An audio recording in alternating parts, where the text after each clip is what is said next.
The acid rain tapped a relentless rhythm against the rusted metal exterior of Shaw's workshop.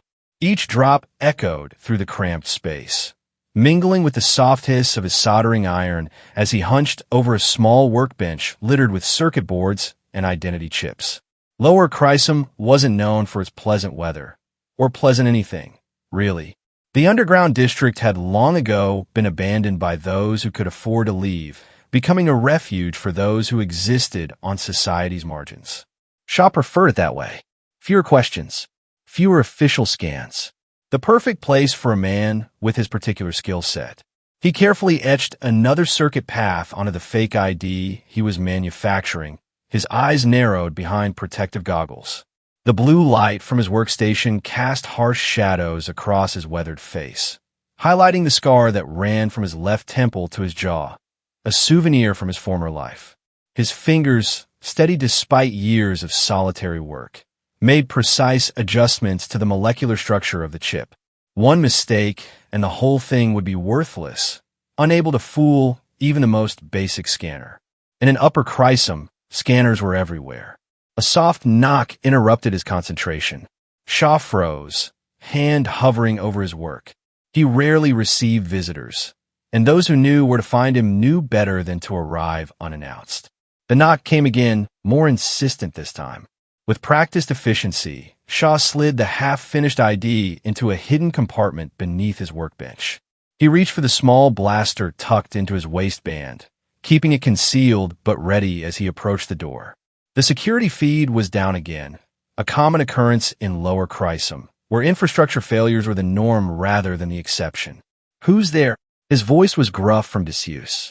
"Please," came a soft, hesitant voice. "I was told you might have work." Something in the voice, a slight tremor, an accent he couldn't quite place, made Shaw pause.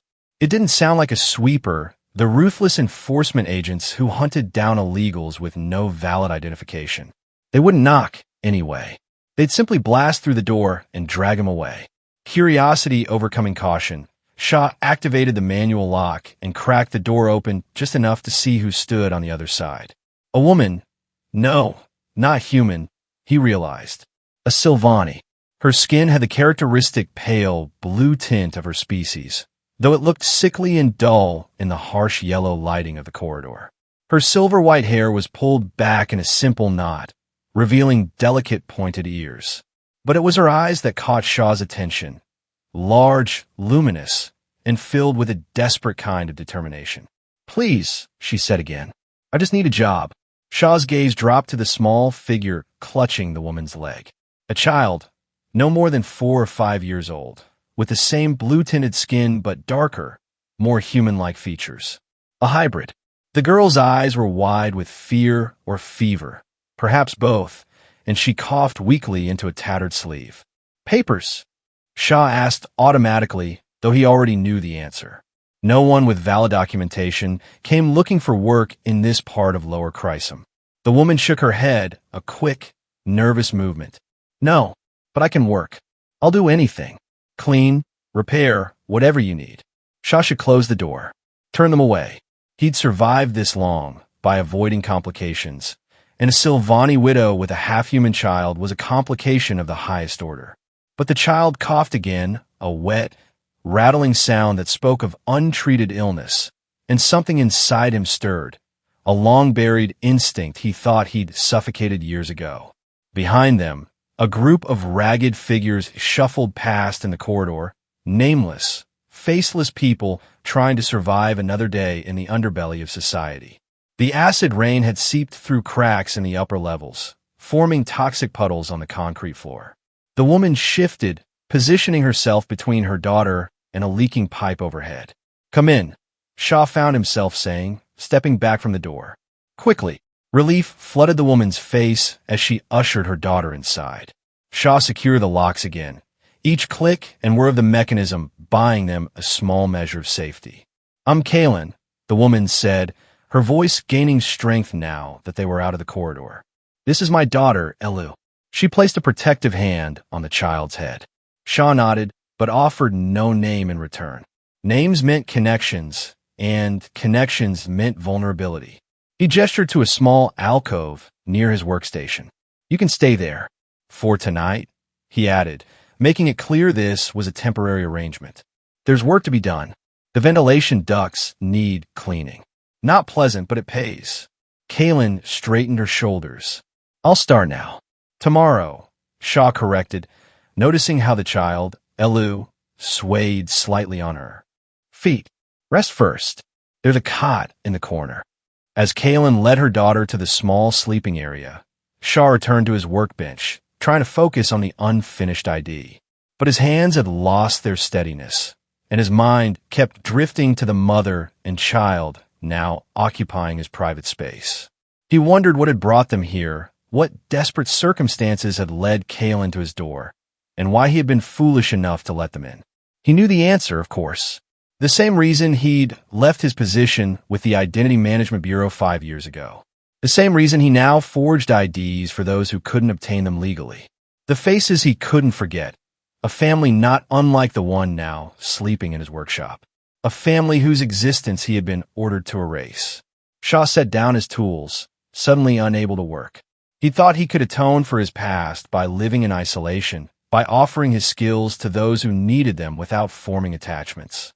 But as he glanced at the sleeping child, her breath still raspy, but her face peaceful for the moment, he wondered if true redemption might require something more. Morning in Lower Chrysum wasn't marked by sunlight. There was none this far below the surface, but by the scheduled brightening of the artificial lighting strips that lined the corridors and public spaces. Shaw had been awake for hours, tinkering with an old medical scanner he'd salvaged from a waste disposal unit years ago. It wasn't much, but it might help with the child's respiratory issues. Kaylin was already up, silently folding the thin blanket they had used. Elu slept on, curled into a tight ball, her small chest rising and falling with labored breaths. The ventilation system, Shaw said, breaking the silence. Section J, 12 through K, 8 needs maintenance. The ducts are clogged with residue from the upper levels. It's not. He hesitated. It's not safe work. The fumes can be toxic. Kayla nodded. I've worked in worse conditions. In the processing plants before. She trailed off, her expression clouding. Before everything changed, Shaw provided her with basic protective gear, a filtration mask, gloves worn thin from use but better than nothing. He showed her the entrance to the duct system behind a loose panel in his workshop wall and explained what needed to be done. The child stays here, he said. Not a question, but a statement. The ventilation system was no place for someone already struggling to breathe. Thank you, Kaylin whispered, her eyes conveying more gratitude than her words. As Kaylin disappeared into the narrow opening, Shaw turned his attention to Elu. The medical scanner he'd repaired beeped softly as he ran it over her small form, confirming what he already suspected. Chemical pneumonia, likely from prolonged exposure to the toxic atmosphere of Lower Chrysum's poorest sectors. He rummaged through a cabinet of salvage supplies, finding an old inhaler with a few doses of bronchodilator remaining. Not ideal for a child, especially one of mixed species, but better than nothing. As he administered the medicine, Elu's eyes fluttered open, deep violet with flecks of gold, unusual even for a hybrid. Where's my mama? Her voice was barely audible, scratchy from coughing. Working, Shaw replied, awkward with the child. She'll be back soon. Elu regarded him with solemn eyes that seemed far too knowing for her age. Are you going to make us leave? The question caught Shaw off guard. Why would you think that? Everyone makes us leave, she said simply, as if stating an obvious fact. They say we don't belong. Something twisted in Shaw's chest, a sensation he hadn't felt in years. Anger, perhaps, or shame. Rest now, he said, gentler than before. You're safe here. The words surprised him as much as they seemed to comfort Elu.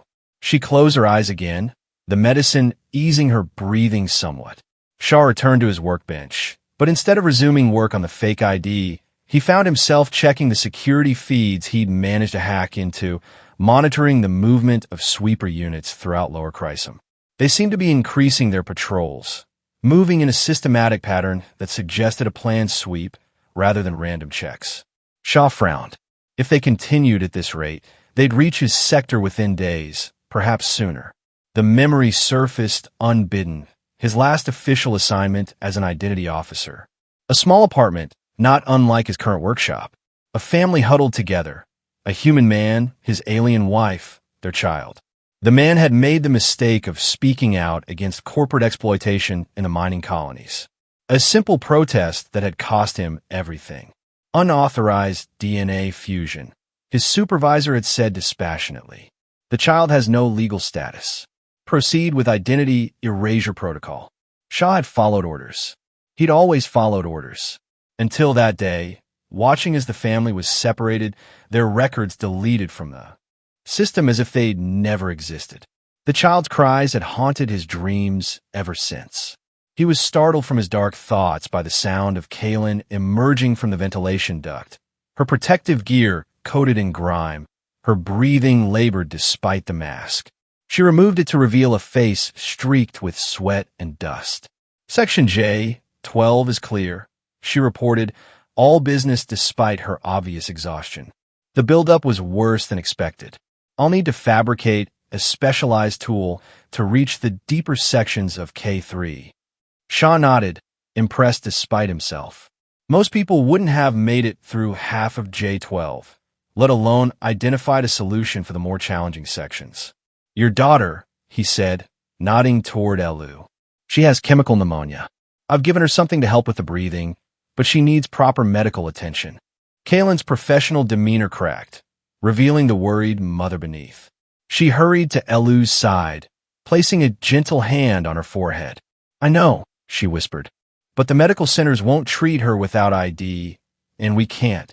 She looked up at Shaw, her eyes pleading. Is there anything else you can do? Shaw hesitated.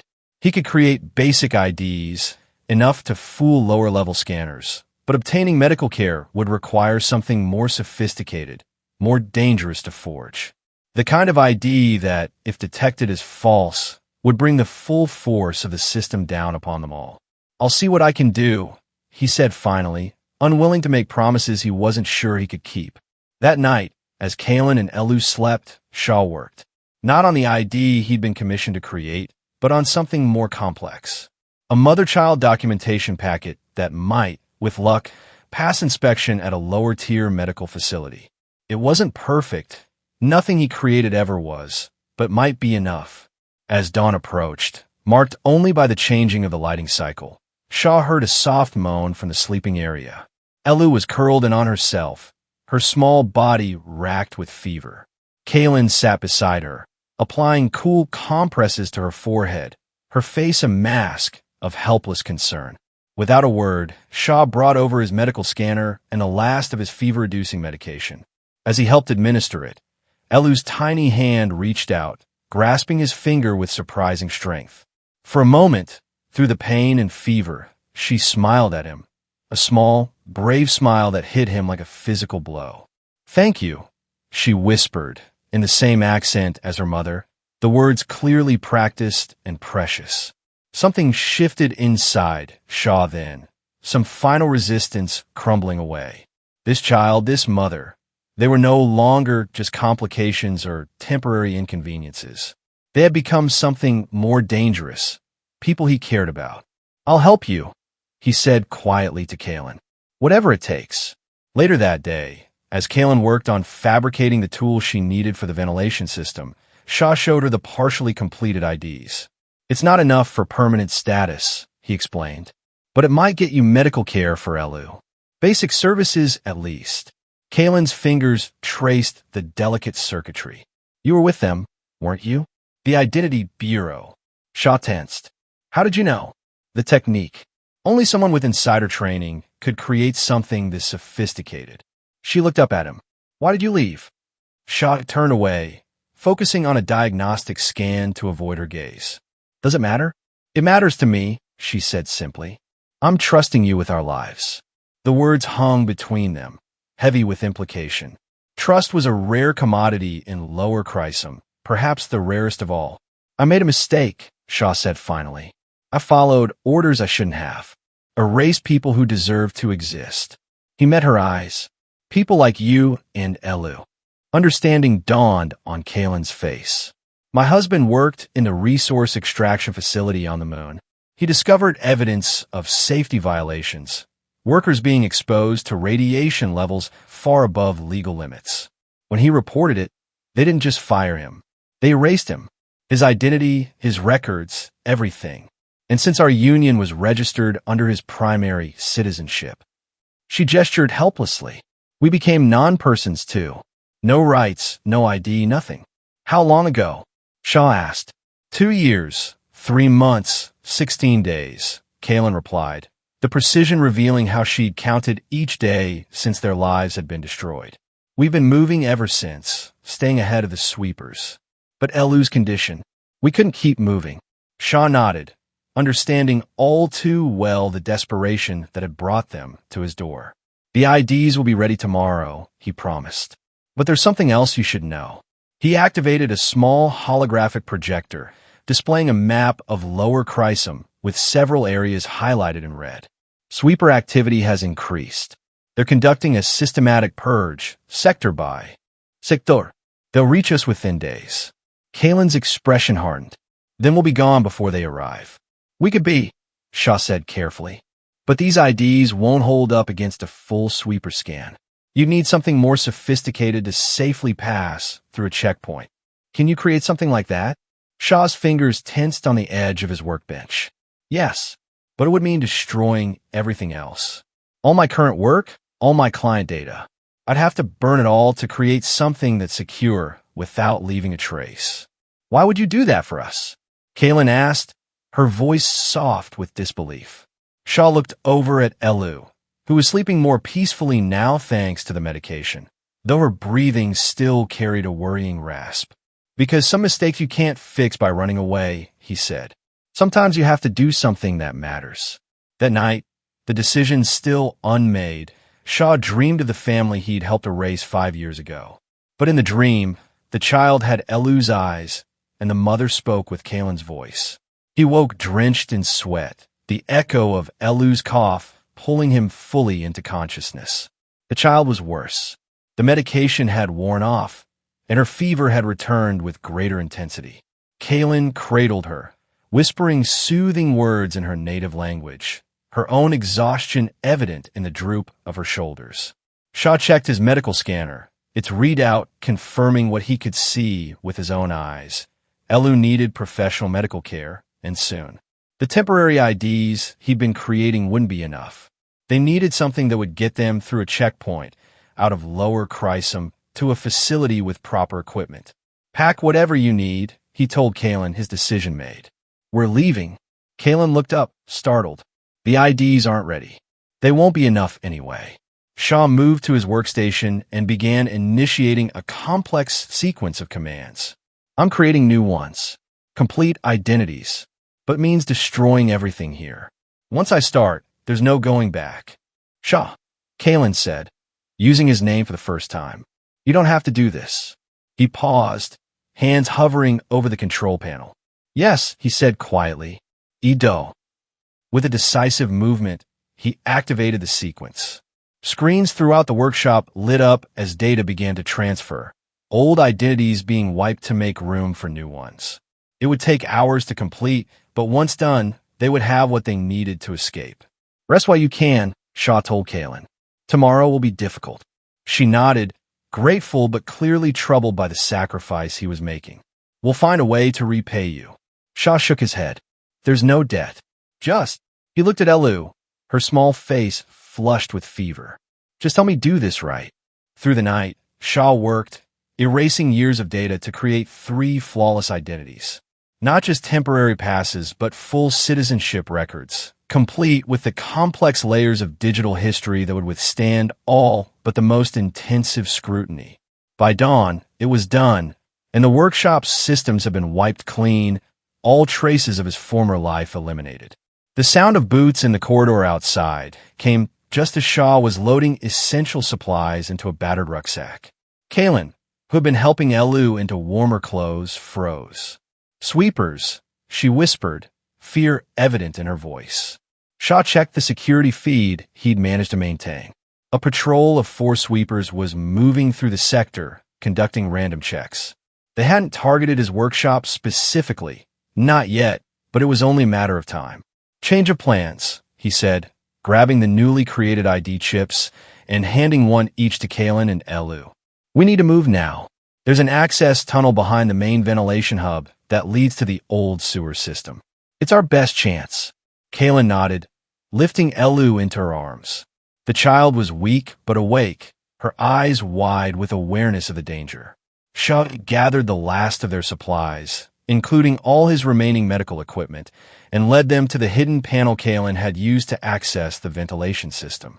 It's going to be tight, he warned, and not pleasant, but it's safer than the corridors.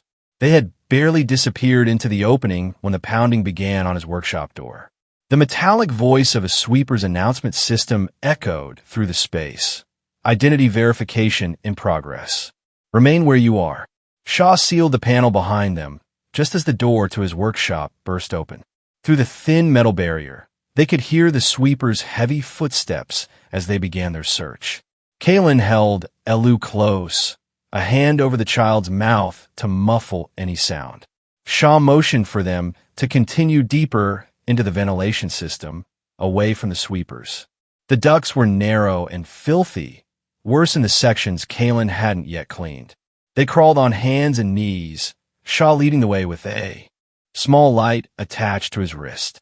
The air was thick with dust and chemical residue, making each breath a struggle even for Shaw and Kalen. For Elu, with her already compromised lungs, it was torture. The child didn't cry or complain, though. She moved when prompted, paused when instructed, and maintained the eerie silence of one accustomed to hiding.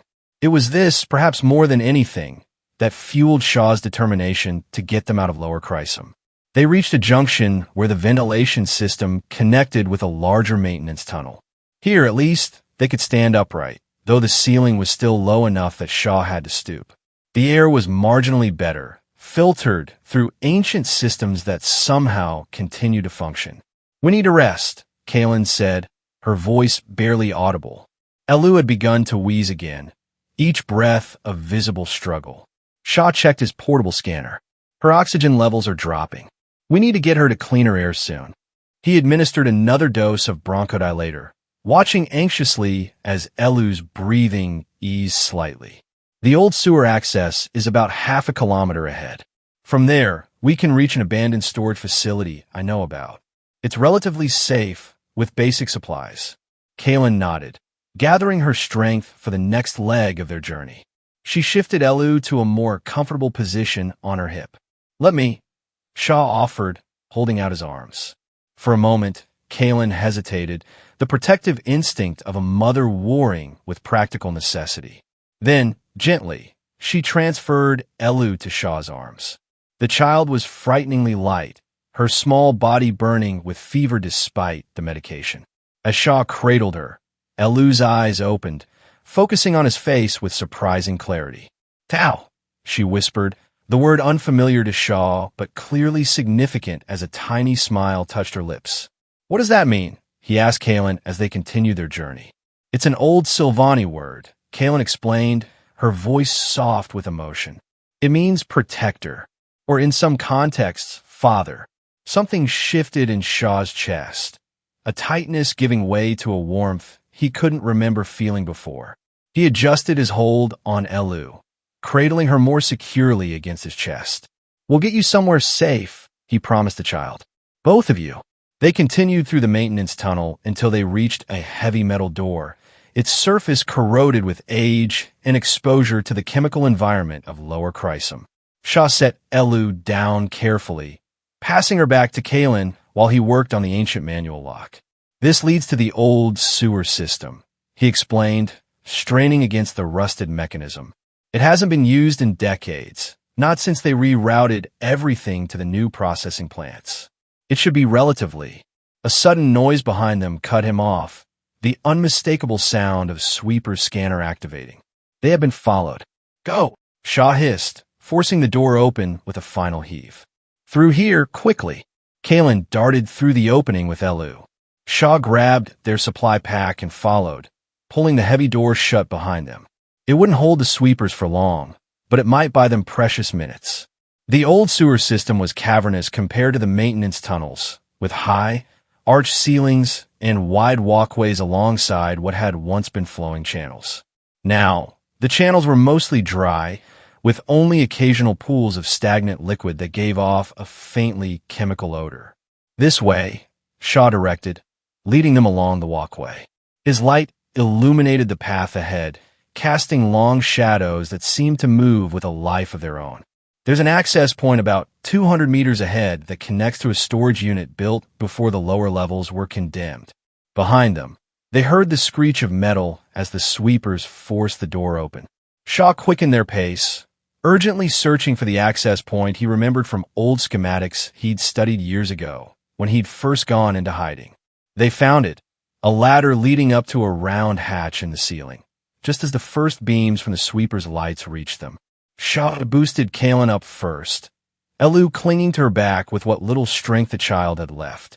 Once they were safely on the ladder, Shaw began to climb after them, but a searing pain in his leg brought him crashing back to the walkway. A sweeper's neural disruptor. Not lethal, but intensely painful and temporarily paralyzing. Shaw gritted his teeth against the agony, forcing his body to move through sheer will. The sweepers were closing in, their mechanically enhanced voices echoing in the cavernous space. Identity verification required. Remain where you are. Shaw reached the ladder again, his legs screaming in protest as he forced it to support his weight. Above him, Kalen had reached the hatch and was struggling to open it, her face contorted with effort. "It's stuck," she called, down, desperation in her voice. "The release mechanism," Shaw gasped through the pain. "Counterclockwise, then push up." Kalen adjusted her grip, twisting the handle as instructed. With a groan of protesting metal, the hatch swung open, revealing a dark space beyond. She pulled herself and Elu through just as the sweepers reached the base of the ladder. Shaw climbed faster, adrenaline temporarily overriding the effects of the neural disruptor. A second shot missed him by centimeters, impacting the wall beside the ladder in a shower of sparks. He reached the hatch, hauling himself through with the last of his strength as another shot grazed his shoulder. "Close it," he yelled to Kalen, who was already reaching for the hatch's interior handle. Together, they slammed it shut just as the first sweeper began to ascend the ladder. Shaw fumbled with the locking mechanism, finally engaging it with a satisfying click. They were in a large, dimly lit space filled with abandoned crates and machinery. The air was stale, but significantly cleaner than in the tunnels or sewers. Elu's breathing immediately eased, though her fever still burned hot. "They'll find another way in," Shaw warned, dragging himself to his feet despite the lingering pain from the neural disruptor. "We need to keep moving." But Kalen was already kneeling beside him, examining the wound on his shoulder. "You're injured." "It's nothing," Shaw insisted, though the burn from a disruptor was intensifying now that the immediate danger had passed. "Just a graze." Kalen rummaged through their supply pack, finding a basic medical kit Shaw had included. With efficient movements, she cleaned and dressed the wound, her touch gentle but firm. "You saved us," she said quietly. "Let me help you now." The pounding on the hatch began as she finished, the sweepers having caught up with them. The lock would hold for a while, but not indefinitely. "There," Shaw pointed to a doorway on the far side of the storage area. "That leads to a maintenance elevator. If it's still operational, it can take us up to level 3. That's close enough to the checkpoint to make a run for it with our new IDs." Kalen helped him to his feet, supporting him as they made their way across the cluttered space. Elu, revived somewhat by the cleaner air, walked alongside them, her small hand clutching Shaw's trouser leg. The elevator was ancient, its control panel covered in dust. Shaw wiped it clean, studying the faded markings. "It's got emergency power," he noted with relief. "It should work." He pressed the call button, and to their surprise, the elevator responded with a creaking groan. The doors slid open jerkily, revealing a small, cage-like interior. "Get in," Shaw urged, as the pounding on the hatch grew more insistent. Quickly, Kalen hesitated. "What if it's a trap? What if they're waiting for us up there?" "It's a risk we have to take," Shaw replied, his expression grim. "We can't stay here, and we can't go back." With a nod, Kalen lifted Elu and stepped into the elevator. Shaw followed, pressing the button for level 3. The doors closed with agonizing slowness, and the elevator began its ascent with a series of metallic protests that suggested it hadn't been used in years. As they rose, the sounds of the sweepers faded. Elu leaned against Shaw's leg, her small face pinched with exhaustion, but free from the terror that had marked it earlier. Kaylin stood beside them, one hand on her daughter's shoulder, the other pressed against the elevator wall for support. "If we make it to the checkpoint," Shaw said, breaking the tense silence, "our IDs should pass inspection. But they'll be looking for a family. We need to act like one." Kaylin met his gaze, understanding the implication. "We are a family," she said simply. "Maybe not in the traditional sense, but in every way that matters right now."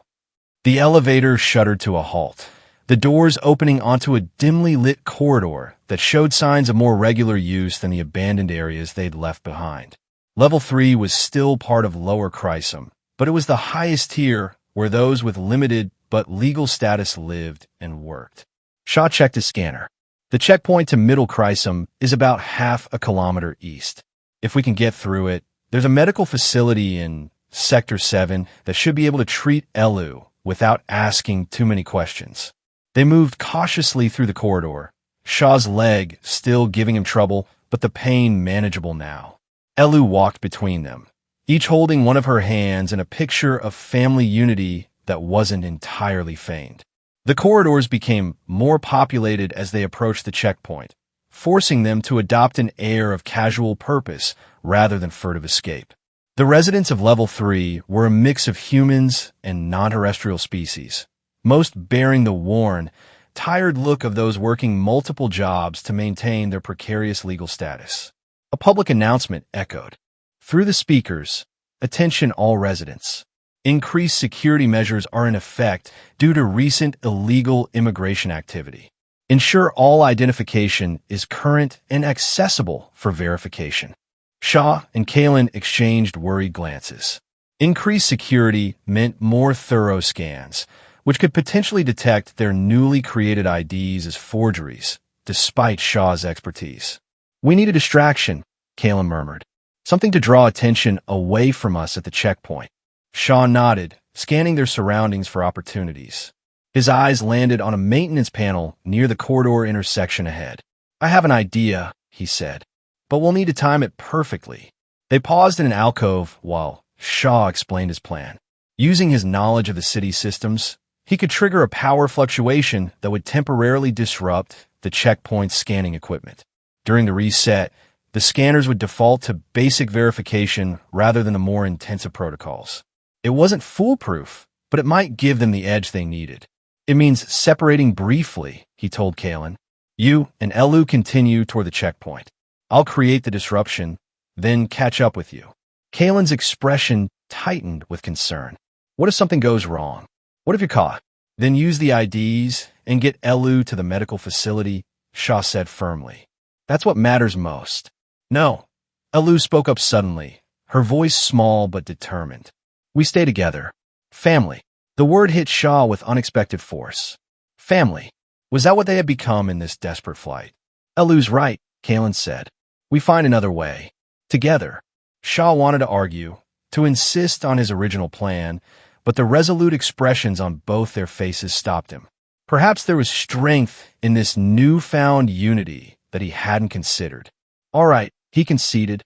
"We'll try something else." They continued toward the checkpoint, merging with the flow of people heading in the same direction. The checkpoint itself came into view, a fortified gateway with multiple scanning stations, each attended by security personnel and automated systems. The queue moved slowly, each person subjected to identity verification before being allowed to pass. As they joined the line, Shaw noticed something unusual. Several of the security officers were engaged in an intense discussion, their attention diverted from the scanning process. One of the central monitoring stations appeared to be malfunctioning, its display flickering erratically. "Look," he murmured to Kaylin. "The system's already experiencing problems. This might be our chance." They inched forward in the queue, Shaw's tension mounting with each step. Elu, perhaps sensing the gravity of the moment, remained perfectly silent, her large eyes taking in everything around them. When they finally reached the front of the line, they were directed to a station where the guard looked harried and distracted. The malfunctioning monitor had created a backlog, and the security staff were clearly under pressure to keep people moving. IDs, the guard demanded, barely looking at them. Shaw presented all 3 chips with steady hands that belied his inner turmoil. The guard inserted them into the scanner, which hummed as it processed the information. For a moment, the display flickered, showing a warning symbol that made Shaw's heart skip a beat. But then the system seemed to reset, and the screen cleared to show 3 verified identities. Purpose for entering Middle Chrysum, the guard asked, the question routine. Medical care for our daughter, Shaw replied, the words our daughter feeling strangely natural on his tongue. The guard glanced at Elu, noting her obvious illness, and nodded. Proceed. Sector 7 medical facilities are currently operating at reduced capacity. Expect delays. They moved through the checkpoint, Shaw fighting the urge to look back or hurry their pace. Only when they were several corridors away, merged with the general foot traffic of Middle Chrysum, did he allow himself to breathe normally again. We made it, Kaelin whispered, her voice tight with disbelief and relief. Middle Chrysum was a stark contrast to the lower levels they'd left behind. Here, the lighting was brighter, mimicking natural sunlight, and the air circulation systems functioned properly, creating a fresher atmosphere that immediately eased Elu's labored breathing. The corridors were wider, cleaner, populated by citizens who, while not wealthy, possessed the security of recognized identities. The medical facility is this way, Shaw directed, consulting a public information terminal. Sector 7, Block C. They boarded a public transport pod, Shaw using their new IDs to authorize passage. The small vehicle hummed along a magnetic track, carrying them deeper into Middle Chrysum's residential and service zones. Elu sat between them, her eyes wide as she took in the unfamiliar sights of a world she'd never been allowed to enter. Look, Mama, she whispered, pointing to a small green space they passed, an artificial park where recycled water fed carefully cultivated plants. Trees. Kaelin smiled, though her eyes remained watchful, scanning for any sign of danger. Yes, little one. Trees. The medical facility was a sprawling complex of interconnected modules, its exterior marked with the universal symbol for healthcare. Shaw led them to the emergency intake area, where a triage nurse, a human woman with tired eyes and efficient movements, scanned their IDs without comment. Symptoms? She asked, activating a diagnostic panel. Respiratory distress, fever, weakness, Kaelin replied. She has chemical pneumonia from exposure in the lower levels. The nurse nodded, unsurprised. Such cases were common enough among those who managed to ascend from Lower Chrysum. Hybrid physiology, she noted, reading Elu's scans. Sylvani human. We'll need to adjust the standard protocols. Shaw tensed, wondering if this would raise suspicion, but the nurse continued her assessment without pause. Dr. Palmer will see her in treatment room 4. Wait time approximately 20 minutes. They settled in the waiting area. Elu curled against Kaelin's side, her breathing slightly improved by the cleaner air, but still concerning. Shaw found himself unable to sit still, pacing the small space, his eyes constantly moving between the entrance, where sweepers might appear at any moment, and Elu, whose condition remained his primary concern. You should get that shoulder looked at, Kaelin said softly, nodding toward his injury from the neural disruptor. Shaw shook his head. It's nothing serious. Elu is the priority. You're part of this family now, Kaelin replied, the words simple but weighted with meaning. Your well-being matters too. Family. There was again that concept he'd avoided for so long, not just in practice but in thought. The idea of belonging, of being responsible for others and allowing them to care for him in return.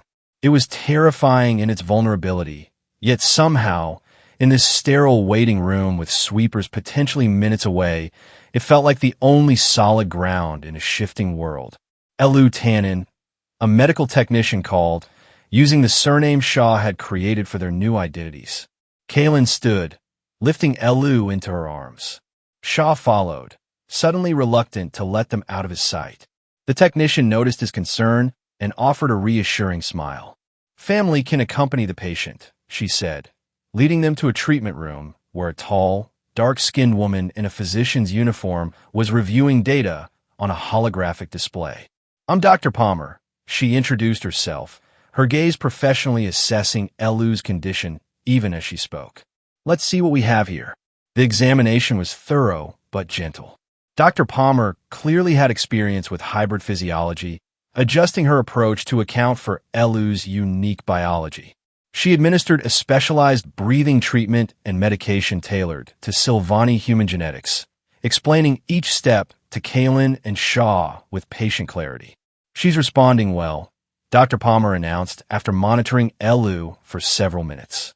"The damage isn't permanent, but she'll need continued treatment. I'm prescribing a regimen of respiratory support and immune boosters. Follow up in 2 weeks." She paused, studying them with knowing eyes. "I understand you've recently relocated from Lower Chrysum?"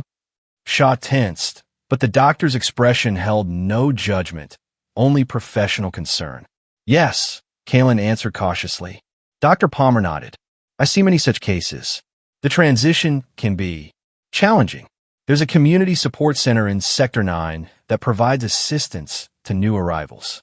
Resources, housing information, employment opportunities." She tapped information onto a data chip and handed it to Kaylin. "They're good people. Discreet." The implication was clear.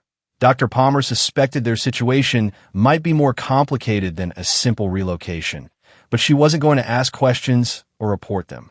It was an unexpected kindness in a system designed to be merciless. "Thank you," Shaw said, meaning it more deeply than the simple words could convey. As they left the medical facility, Elu already showing signs of improvement from the treatment, Shaw's monitoring device vibrated against his wrist. A notification that sweepers had expanded their search to include Middle Chrysum, with specific focus on recent arrivals from the lower levels. "We can't stay here," he murmured to Kaylin. "They're widening the search."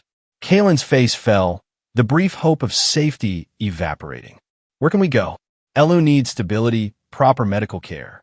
Shaw considered their options, his mind racing through potential safe harbors. "I know someone," he said finally. "An old contact from before I left the Bureau. He lives on the Outer Rim, where official oversight is minimal. It's not perfect, but might be our best chance right now." Kaylin studied his face, searching for reassurance. "Do you trust this person?" "I trust that he owes me," Shaw replied honestly. "And sometimes, that's more reliable than trust." They used their remaining credits to secure passage on a freight transport heading to the Outer Rim sectors. The cargo hold was cold and uncomfortable, but it was safer than the passenger compartments where ID checks were more frequent and thorough. Elu slept most of the journey, the medication from the medical facility keeping her comfortable despite their rough accommodations. As Kaylin dozed fitfully beside her daughter, Shaw found himself standing watch, his body positioned protectively near them even in the relative safety of the empty cargo hold. The weight of responsibility should have felt crushing. He'd spent years avoiding precisely this kind of attachment, but instead it felt oddly right, as if he'd finally found his proper place in the universe. Hours later, the transport docked at Rim Station Alpha, a sprawling complex that served as a hub for goods moving between Chrysum and the outlying settlements. Here, the air smelled of machine oil and spices from a dozen worlds, and the population was a diverse mix of species and cultures, many operating in the gray areas of legality. Shaw led them through the bustling station, navigating the crowded corridors with the confidence of someone who'd memorized escape routes as a matter of survival. Elu, awake now and stronger after her treatment, walked between them, her small hand trustingly enclosed in Shaw's larger one. They reached a less populated section of the station, where residential modules had been grafted somewhat haphazardly onto the original structure. Shaw stopped before a nondescript door marked only with a faded symbol that might once have indicated a maintenance area. "Wait here," he instructed, stepping forward to activate the communication panel beside the door. After a moment, a gruff voice responded, Whatever you're selling, I'm not buying. I'm not selling, Shaw replied. I'm collecting on an old debt, the kind that involves vanishing records and new identities. Silence stretched for several seconds before the voice returned, noticeably more cautious. Shaw, that you? Open the door, Mercer. I have people with me. Another pause, then the sound of multiple locks disengaging. The door slid open to reveal a compact space that served as both living quarters and workshop. Electronic components and data modules covered nearly every surface, and the walls were lined with monitors displaying security feeds from throughout the station. The man who stood in the center of this technological labyrinth was tall and wiry, with pale skin that suggested he rarely ventured out of his sanctuary. His most striking feature was his eyes, one natural, one clearly cybernetic, its iris shifting through prismatic colors as it adjusted to the light. 13 years, he said, shaking his head in disbelief. 13 years of silence, and you show up at my door with... He broke off, noticing Kalen and Elu for the first time. His expression shifted from irritation to curiosity. Well, this is unexpected. This is Kalen and Elu, Shaw said, ushering them inside and securing the door behind them. They need sanctuary. We all do. Mercer's cybernetic eye words softly as it scanned them. Sweepers on your tail? Yes. And you brought them to my door. It wasn't a question, but a statement of resigned acceptance. You always did have a talent for complicating my life, Shaw. You owe me, Mercer. I never called it in until now.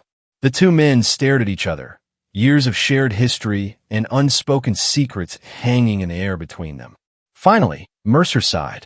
The child needs rest, he said, gesturing to a small alcove containing a cot. And you all look like you could use food. Seat. We'll talk after. As Kalen settled Elu on the cot, Mercer moved to a food preparation unit and began assembling a meal from preserved supplies. Shaw remained standing, his body tense, unwilling to relax until he was certain they were truly safe. Your identities, Mercer said, not looking up from his task. Bureau, quality? The best I could create under pressure, Shaw replied. They passed the checkpoint scanners in Middle Chrysum, but they won't hold up under focused scrutiny. Mercer nodded, unsurprised. I can strengthen them. Add layers of verification, historical data. For a price. What price? Kalen asked, returning from Elu's bedside. Mercer studied her, his expression unreadable. Information, he said finally, about what's happening in Lower Chrysum, about why the sweepers are conducting such an aggressive purge. Kalen and Shaw exchanged glances. We don't know why, Shaw admitted, only that they're systematically clearing the lower levels, sector by sector. Mercer. Distributed food, simple but nutritious protein packs, and synthesized fruit. It's not just Lower Chrysum. The whole system is tightening.